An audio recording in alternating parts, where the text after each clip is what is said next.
stream that watched. It started on a Saturday night, the kind that feels endless when you're 17 and supposed to be asleep hours ago. Me, Aaron, and Jess were at my place for a sleepover. That night, the conversation drifted to rumors about the dark web, stuff none of us really understood but all found a little thrilling. We'd heard stories about hidden sites, secret live streams, and things people shouldn't see.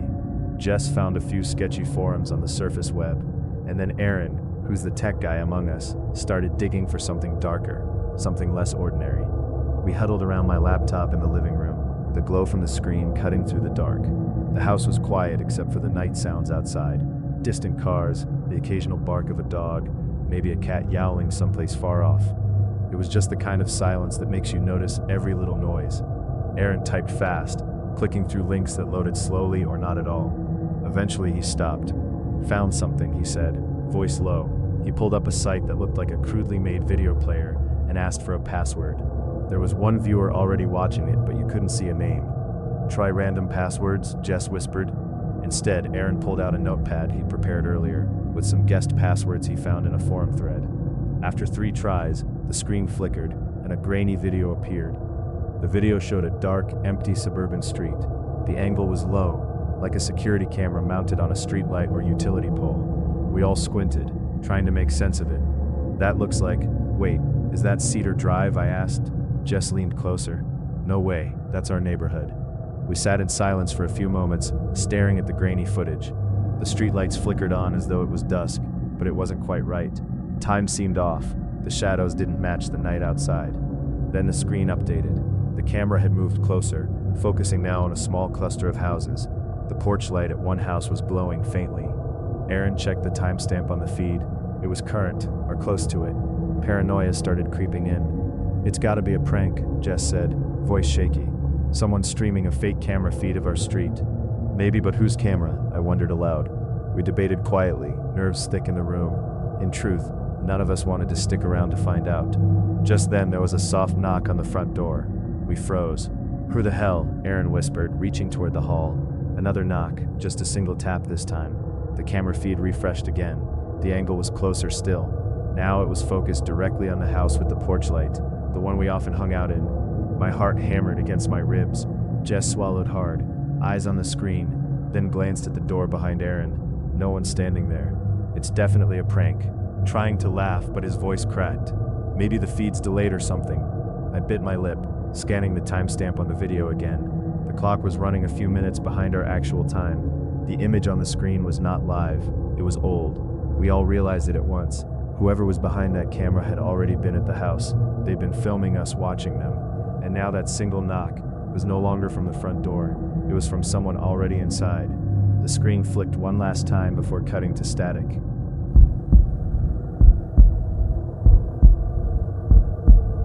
The mystery package. It started as a joke, really. 3 friends, me, Lisa, and Mark, messing around online late one night. We were scrolling through deep corners of the internet, clicking on links that promised all kinds of strange things. Lisa found a marketplace buried behind several layers of the dark web, something none of us had dared to explore before. The site was weird. Not the usual nasty or illegal stuff. Instead, it featured unusual items, odd trinkets, strange antiques, and most intriguingly, a section labeled mystery packages. You could pay a small amount of cryptocurrency and they'd send you a box. Nobody seemed to know what was inside. People had left vague reviews, filled with paranoia or just amused shrugging emojis. We laughed about it. Lisa joked, "Let's order one, just for kicks. Imagine the disappointment." Mark hesitated but didn't stop us. I was curious too, but mostly amused. So we pulled some crypto, laughed about our non-existent impact on the world, and clicked order. 2 days later, nothing. We'd almost forgotten about it until I noticed a small, unmarked box sitting on my porch. No return address, no label, nothing to trace it back. The box was light, but heavy enough to feel substantial. I called Lisa and Mark, telling them about it. We gathered at my place and opened the box carefully. Inside were photographs. Just photos, 8 of them. As soon as we looked closer, our amusement faded. The picture showed all three of our houses. We recognized the angles immediately. A photo of Lisa's front window with the curtains slightly parted. One of Mark's back door. My living room taken from outside through the big window. Each photo was dated, some as recent as that morning, others from a few weeks ago. We flipped through them spread out on the table, unease setting in. Then there was a folded note pinned under the photos. It wasn't typed or even handwritten neatly. It was scrawled in a shaky, uneven script. Knowing you better each day, it read. Below that, the note listed details. Small things. Details only someone who had watched us closely would know. The brand of Lisa's coffee mug, Mark's routine jog times, how I left the porch light on every night, and then it went deeper. Things from conversations, bits and pieces we never shared outside our circle. We all looked at each other. The joke vanished. The first message came the next day. Lisa's phone buzzed. An anonymous email to us all said simply, 3 days left. We tried to shrug it off, but the feeling in the room had shifted. Panic lingered quietly beneath our words and avoided eye contact. Over the next few days, more messages arrived, always in the same format, countdowns from 3 to 2 to 1. We noticed subtle changes too. The curtains at Lisa's place were a little tugged, as if someone had peeked inside again. Mark found a small scrape on his back door frame. The porch light was flickering more often at night, even though I swore I'd checked the bulbs. We debated calling the police, but worried they wouldn't take us seriously without any direct threat or evidence. On the morning before the final day in the countdown, we regrouped, determined to figure out who was behind it. Lisa had installed a security camera outside her window, just in case. Mark deleted local logs from his phone, suspicious of any devices at home. I called the local police station, explaining everything calmly. The officer promised to send someone to check. That afternoon, Mark vanished. We knocked on his door. No answer. The windows were intact. No signs of forced entry or struggle. His keys and phone were on the kitchen counter. It was as if he had left in a hurry or disappeared entirely. The police took the disappearance seriously now, but said there was little physical evidence. We scoured Mark's computer and phone data, searching for clues. Nothing pointed to a suspect or motive outside the strange messages. The countdown ended the next morning. No calls, no notes. In the silence that followed, the photos stopped arriving. The messages ceased. Mark didn't return. Weeks later, Lisa and I still live with that weight. The unknown watcher, the vanished friend, and the quiet terror of being unseen but traced.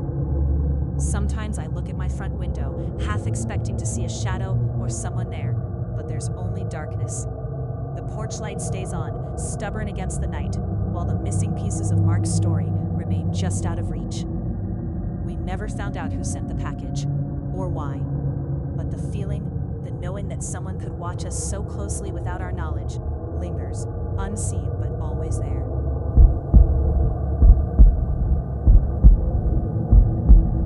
The stream that watched.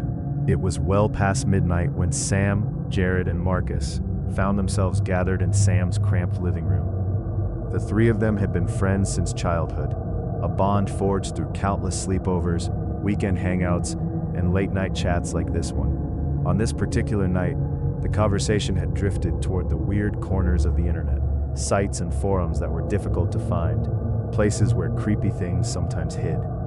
It started as a joke, with Jared boasting about the strange things he'd seen online. Then, almost casually, Sam mentioned something that made the air shift. "Guys," Sam said, voice low as he leaned closer over his laptop, "I found this invitation-only dark web forum. It's not just a message board. It links to private live streams, and like some of these streams are still live right now." Jared scoffed, but curiosity took hold. The three of them huddled closer as Sam typed the address into his browser. The screen flickered briefly, before loading a vague page draped in a minimalist black and red design. They clicked through dozens of hidden pages, each requiring a password or puzzle to move forward. It was slow, deliberate work, something part scavenger hunt, part secret club initiation. Eventually they found it, a single live stream window in the center of the screen.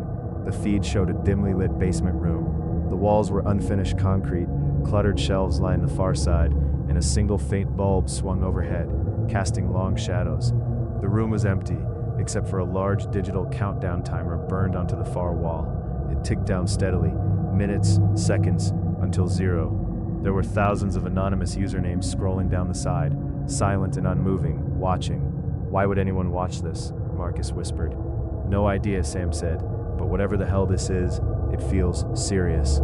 They sat in silence, eyes fixed on the screen, the countdown creeping closer. When the timer finally hit 0, the door to the basement subtly creaked open. A figure stepped into the room, wearing dark clothing that swallowed the light. They weren't holding a weapon.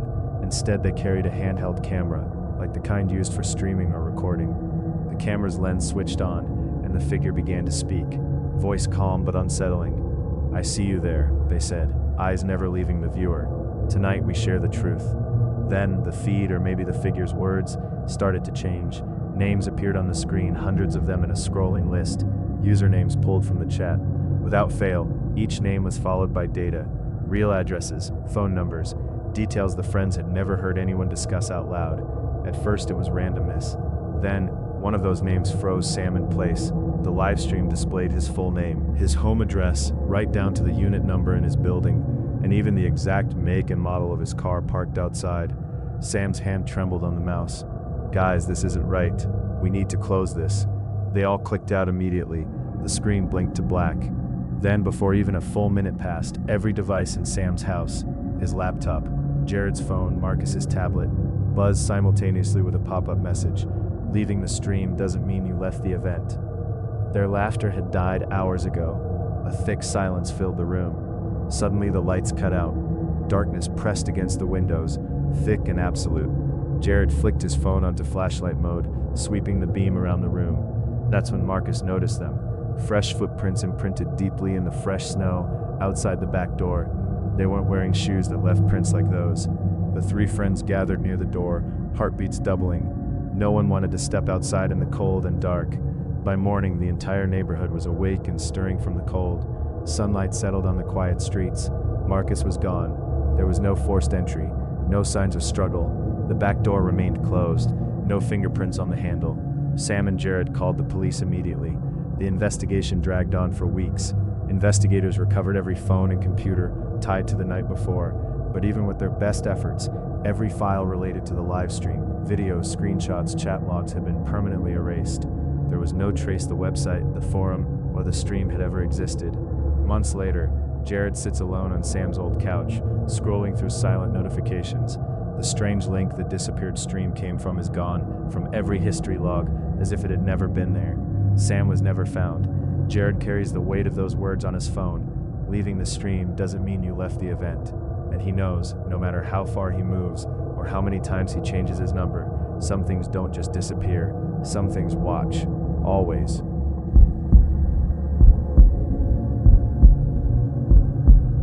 When the screen won't turn off. It was the middle of summer break, that quiet stretch after junior year, when school felt like a distant memory, and the future was hazy and far away. My name's Ethan, and I was 17 then, about to start my senior year later that August. I was spending most nights hanging out with my two closest friends, Josh and Mia. We didn't have much planned for the summer, just a lot of late-night calls and messages, some garage hangs, and way too much time scrolling on our phones. One night around midnight, we were sitting on Josh's bed in his small room, the only place in his house where we could all fit without being interrupted. His parents were out of town, which made it feel like the whole world was ours for the night. Mia had brought over some chips and soda, and the glow of his laptop screen lit up the walls. We were bored, talking about random stuff when Josh, who had been quietly messing with his laptop, looked up with a kind of mischievous grin. "Hey, ever heard of the dark web?" he asked. Mia rolled her eyes but leaned forward. "You mean all that creepy internet stuff?" "No thanks, heard it's just full of scams and worse." Josh shrugged and clicked something. "Nah, it's not just hacks and illegal stuff. There's some weird corners, like people posting weird stories or videos you won't find anywhere else. It's like the internet's underbelly." I was curious, so I asked, "So what, do we just use special browsers or something?" He nodded and pulled up Tor, explaining how it masked your location and allowed access to sites with .onion domains. We joked about getting trapped in some online rabbit hole, but decided to check it out anyway. For some reason, summer boredom can push you toward decisions you'd never make otherwise. We navigated through some links he had saved from other forums. Most pages were random, fake conspiracy theories, picture dumps, weird art projects. Occasionally there were video links, but most were amateur horror shorts or obviously staged clips. We laughed at some, critiqued others. Then Josh found a link labeled timestamp with a short description. Live footage, no edits. The page opened slowly, buffering. The video was grainy and low res, black and white, maybe taken with an old cheap camera. It showed a dimly lit room. We could just make out a boy who looked about our age, tied to a chair, his head was lowered, and the room was mostly empty, except for a bare bulb hanging from the ceiling, swinging slightly. At first we thought it was a prank or some indie horror project. The video was mute, which made it even creepier. There were no logos, no credits. The timestamp on the corner of the screen seemed real time, but it was impossible to tell for sure. "Yeah, this looks staged, like one of those viral horror web series," Mia said, trying to keep her voice light. I couldn't focus on anything else but the boy's hands, tied tightly to the chair, fingers twitching occasionally. There was something about the way the camera moved, a slow, almost shaky pan, that made it feel raw, not rehearsed. Suddenly the boy lifted his head, and for a split second I swear he looked directly at the camera, or maybe at us through the screen. It sent a cold chill down my spine. Josh paused the video. "Okay," he said slowly. "That was weird." Mia looked pale. Maybe it's real? Like, what if he's actually trapped? I shook my head, trying to make sense of it. No way. Who'd upload that? And why? But none of us could turn away from the screen. The video played again, the boy now struggling more. His breathing was shallow, but audible this time. Somewhere in the back of my mind, a tiny voice whispered that something was very wrong. Josh clicked around the site, trying to find more. Nothing else posted recently. No usernames, no messages, just a few old videos of similar style, all uncomfortably vague. I started feeling uneasy. Something about that video didn't sit right. The dim lighting, the nervous movements, the silence. It wasn't like any horror clip I'd seen before. There was a rawness, like we were watching something we shouldn't be. "We need to stop," Mia said, her hands trembling slightly as she grabbed her phone. But Josh was already copying the link. "I want to save it," he said. "Maybe we can figure out where it came from." I didn't like it, but I kept silent. The night kept getting heavier. The next few days, that video wandered through my mind. I tried to tell myself it was fake, just a twisted art piece. But sometimes late at night, I'd catch glimpses of it, flashing behind my eyelids when I tried to sleep. One evening, I got a message on Instagram from an account I didn't recognize. The username was a jumble of letters, but the profile picture was a blurry picture of the same boy from the video. "Why did you watch?" the message read. I thought maybe it was a prank or a coincidence, so I ignored it. The messages kept coming though, usually short. "Don't look away, help me, they're watching." I showed Josh and Mia. They tried to brush it off, but I could tell they felt the same heaviness settling in. The messages got more unsettling over the next week. Sometimes there were photos attached, grainy shots of empty stairwells, dark corridors of flickering light. The account never responded if any of us replied. At first I wanted to block it and forget, but curiosity kept me looking. I even researched the few clues in the video, like the room's odd wallpaper pattern, which looked like peeling blue-gray paint over old brick. Nothing concrete came up. One night I heard tapping on my bedroom window. I live on the second floor, so who could it be? My parents were out on a trip, and my little sister was at camp. I pulled back the curtains slowly. Nothing there. Just as I was about to close it, I noticed a small slip of paper stuck to the glass. I grabbed it, heart thudding. On the paper, scrawled in messy handwriting, "Stop watching." I didn't sleep that night. I tried telling my parents it was just a prank, but they brushed it off. Josh and Mia said we should just block the account and forget about everything. I agreed. I didn't want to feel this watched anymore. But then, one afternoon, Josh disappeared. It started off as a joke. He didn't answer texts or calls for hours, so I went over to his house. His room was empty. His phone was gone. His computer was wiped clean. His parents said he went to visit relatives out of state, but they sounded off when I asked some questions. Over the next few days, I noticed strange things happening around me too. My phone would ring, but no one was there. My apps would glitch, showing static for a second. Sometimes while scrolling, I'd see the same grainy frame from the video flash for a moment. Mia was scared. She said she felt followed, noticed shadows even in broad daylight. I didn't want to admit I was scared too. Then, about 2 weeks after Josh vanished, I got a package. No return address. Inside was a small USB drive. I didn't want to open it, but the fear was overridden by a strange compulsion to know. Plugging it into my laptop felt wrong, but I did. The files contained more videos, grainy footage of the same boy, but now showing a faint outline of another figure just off camera. The boy was speaking quietly, pleading, but the audio was distorted and nearly impossible to understand. One video stood out. It was not from the chair room, but a dark basement. The boy was no longer tied, but he looked exhausted, eyes hollow. Then, the video cut to me, my backyard through a night vision lens. Someone was watching me. Someone was nearby. I slammed the laptop shut and sat there shaking for a long time. After that, I deleted the videos, blocked the account, and tried to convince myself that I was imagining things. But sometimes in the middle of the night, I swear I hear tapping on my window again. And sometimes when my phone lights up with a notification, no sound, no message, I catch a glimpse of a face on the screen. The same teenage boy, silent and staring. I never found out who he was or what happened to Josh, but I learned that curiosity can open doors you don't want opened, and sometimes the internet isn't a place to explore, it's a place to run from. So yeah, I'm Ethan, almost 18 now, and I'm still not sure what I saw that summer, but I know one thing, I'll never go hunting on the dark web again, and every time I hear a tap on the window, I wonder if maybe someone is still watching.